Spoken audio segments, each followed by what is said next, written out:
Manufacturers monitor closely what you like and how they can seduce you to buy new gear. And that's okay. It stimulates innovations.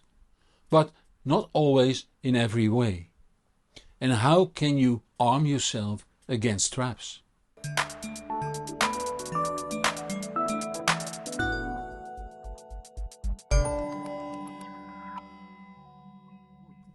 Buying quality audio can be rather difficult. That of course has to do with how we listen. But even more important is how we make buying decisions. Many of us are not in the position to visit several hi-fi shops or just don't like visiting shops. We inform ourselves through magazines, internet sites and YouTube videos. Through these media a picture is painted that creates a desire. Facts and myths are mixed. A good example of a myth is that blind people hear better than hearing people. It is a fact that blind people are trained to see by ear. When they pour water into a glass, they have learned to hear when the glass is filled. In my young years I worked at Muziek Staphorst, a company that started off as music instrument shop. Then added hi-fi, semi-professional recording equipment and finally TV and video. At a given moment they had 2 blind piano tuners employed. Clients were very pleased, for blind tuners must have better ears. The truth is that one indeed was a good tuner, but the other one lacked the talent needed. Despite being blind, that was not where his forte was.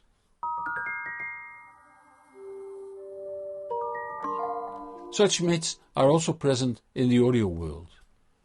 We all know those people that advocate certain components, DAC chips for instance, or base judgment on equipment on simple measurements. These people can be divided into 2 groups. Those that need these myths to show off their knowledge and those out of uncertainty follow the first group. Poorly moderated forums suffer greatly from this too.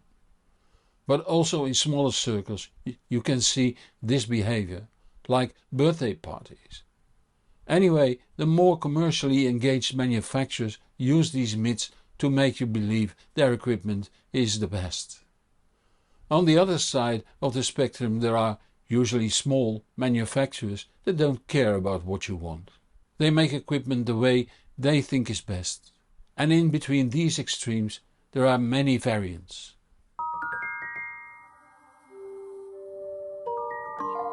It's perhaps good to make clear that manufacturers use both product developers and marketeers. Product developers try to develop a product that answers to the needs of the intended prospects. A good example is the Sonos wireless speaker. The consumer wants small speakers, no other equipment, no wires, easy to set up and easy in use. It's obvious that we're talking mass market here. In strong contrast, I have the story of a high-end loudspeaker manufacturer that was asked by his Asian distributor if he could produce a loudspeaker that would cost $180,000 a pair. Asked why it had to be $180,000, he answered that his competitor sold a speaker of that price quite well. In his market, price apparently was an important discerning factor.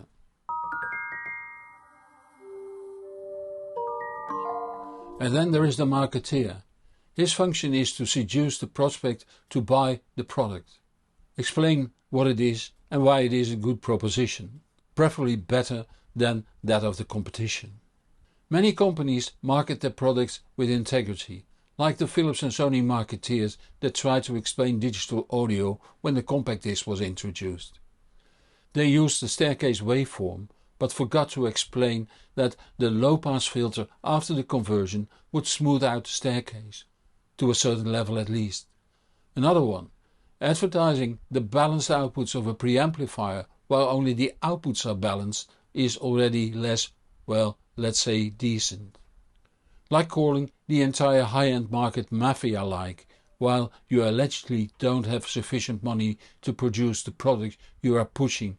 If you then tell Fairy tales about adding reverberation to the digital signal to make the digital equipment sound analog is, well, you got the picture.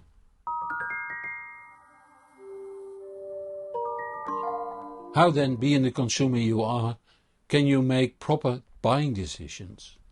That depends on many factors. If you're satisfied with 90% of the maximum achievable, go to a well-known dealer and have yourself demonstrated setups he recommends. If you can, visit more than one dealer and after that make your own decision. Don't expect to pay the lowest price or have a typical internet brands demonstrated.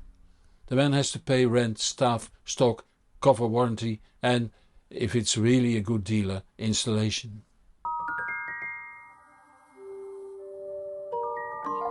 Another approach is buying gear from all over the world at internet shops, preferably there where you can return the gear if it doesn't fill expectations. It's a longer route since you might miss the experience of a good dealer, but you might save some money. Might, since I've seen more than once that people keep upgrading components, selling off their old gear against 50% of the retail price. There's nothing against that. In fact, it's a bit like iWork. But in my case, it's my work. My company, being a company, usually can buy at wholesale prices and has certain tax benefits, like depreciation that is tax deductible. I can tell you on the long run it's a more expensive route. It's a lot of fun, but you usually don't save money at all.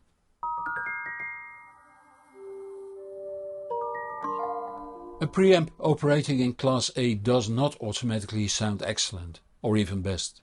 If you dress your salad with the best extra virgin olive oil, it doesn't automatically become the best salad ever.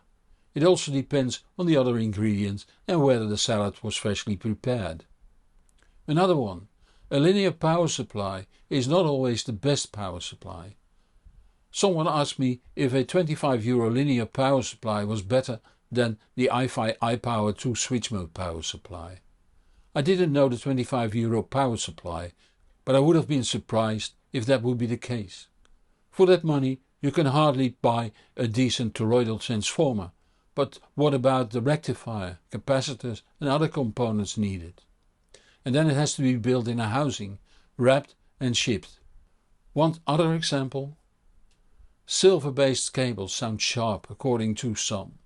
Well, there are silver-based cables that do sound sharp, but that has to do with what can be called silver. Pure silver has to be 99.9% pure. This is seldom used, not in audio and not in jewelry. Sterling silver is an alloy of 92.5% silver with added metals like copper and zinc. Sterling silver is used for jewelry to make it more wear resistant. If you use sterling silver in audio cables, the transition between the crystals will behave as semiconductors, resulting in a sharper sound. Pure silver will have silver oxide between the crystals, and that too will influence the sound quality. The same goes for copper, by the way.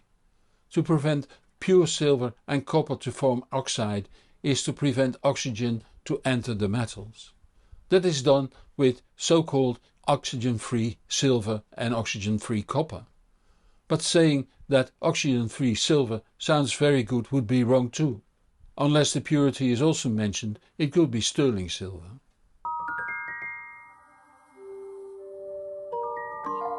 As in the real world, information on the web is as trustworthy as the source. The problem with the web is that you can easily consult 10, 20 sources within minutes and without knowing the source. But reading the same recommendation over and over again gives them a certain credibility, which might be completely wrong. Before trusting a source, it's best to follow him or her over a period. It might be clear that sources shouting that every product they review is the best week after week might not be worth your trust. Forums have their own problems. There are people that are quite dominant but lack substantial knowledge.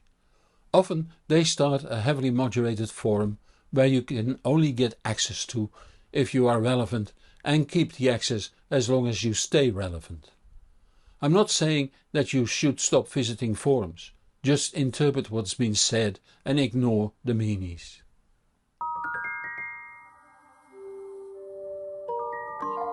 For reviews, the same goes as for forums. Watch as many reviews as you can. Every review will give information, being bad or good, but you will over time learn where the best information is available. I personally don't like unpacking videos. They are popular with influencers. Production is easy and swift, it creates greed with the watcher and manufacturers gladly pay for such videos. I prefer to get information on what the product can do, how it is to be used. Therefore I hate to be called influencer, despite the influence I allegedly have. And on that bombshell we come to the end of this video. There will be a new video next week. So subscribe to this channel or follow me on Patreon, Facebook, LinkedIn or Instagram to stay informed on when new videos are out.